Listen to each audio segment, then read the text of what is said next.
Hey now, it's Sharon, and I'm back to share another experience on what happened when I blew the whistle in policing.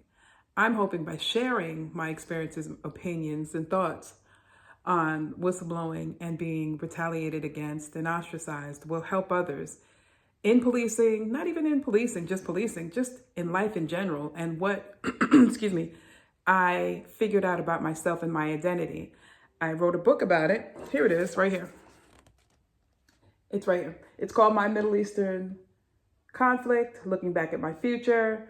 Take a look at the picture, take a look at the whole front of the book, and you will see there's a message with the stick figure and the heart. And that is what I'm talking about when I talk about my experience whistleblowing while policing. I was a detective for 10 years. I was a patrol officer for another 10, the first 10 actually. And I blew the whistle twice in my career, like literally blew the whistle. Like I had to go to internal affairs, things like that. There were other times when I just addressed the officers on an individual basis when I saw something wrong. I've had veteran officers address me like, Walters, okay, and pull me to the side. And I've done that a number of times, but there was actual 2 times where I had to say something. I was questioned, I answered truthfully, and then I was retaliated against for telling the truth and ostracized for telling the truth. And so I share that in the book. I share that. I share my diary, and I shared most of my diary, daily events and things that I thought about while certain things were happening, while I was going through the ostracism and retaliation. I also share some revelation that I got when I turned my eyes inwards into my heart and what was there. And this book helps you figure out what's in your heart.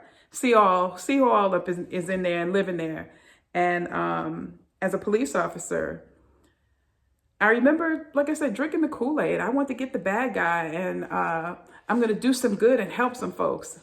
But how did I see the people? That's one of the things I talk about in the book. How did I see the individuals in the community that I was policing? And I had this look down on spirit, this us versus them. And I mentioned it in other videos, this us versus them. When I put on the uniform, I'm us. And then when I take the uniform off, I'm them to some degree, because I've had my experiences with other officers while off duty. And I talk about that in other videos. So how did I see the community that I was policing in? I brought certain biases with me. I talk about that in other videos. I had a bias against white men, and I talk about that in the book and what I discovered through my identity and researching and my faith and things like that, that I had an issue with white men. I had an issue with white Jesus. I brought that into policing. I also brought in a weaponized faith, if you will, and my thoughts behind that. And at one time way early, probably in my 20s, no, I would say 30s and up into my 40s, I thought I was an evangelical, meaning I had conservative views. But as I started to police and make contact with different people, different cultures especially, I realized that my conservative views were just my conservative views. What I realized is when I stand in front of my God and my Savior, He's going to ask me about me.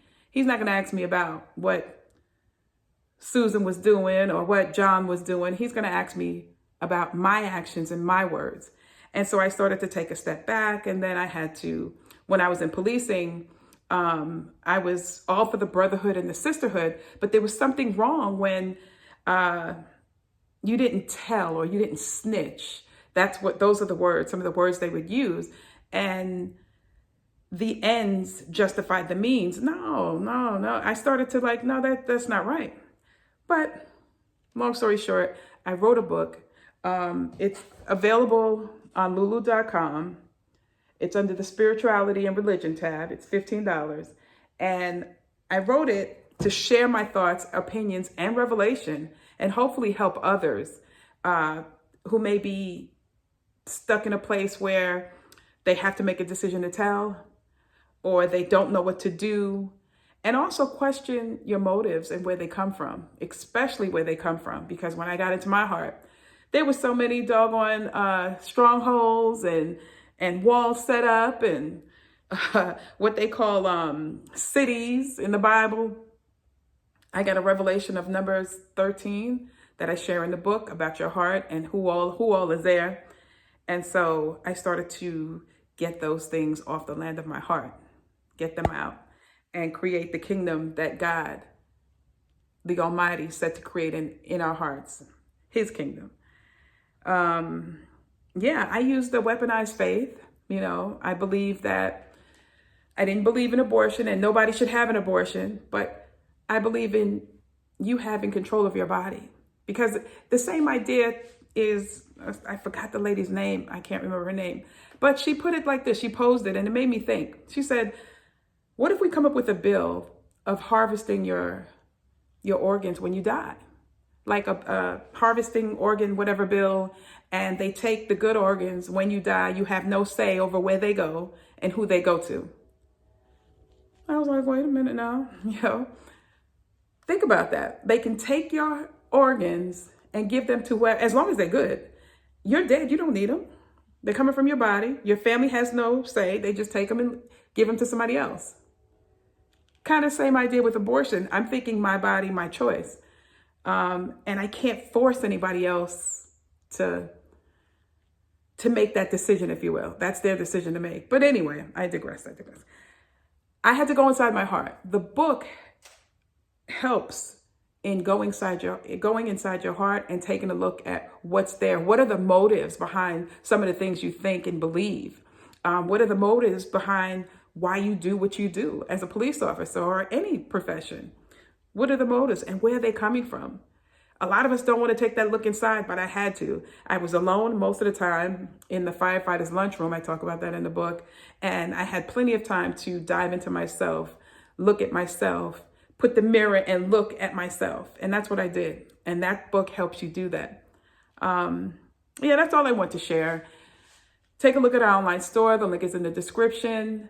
The link for the book will be in the description. And as is our tradition, you don't necessarily have to go through a thing to learn from it. Talk to you later. Bye.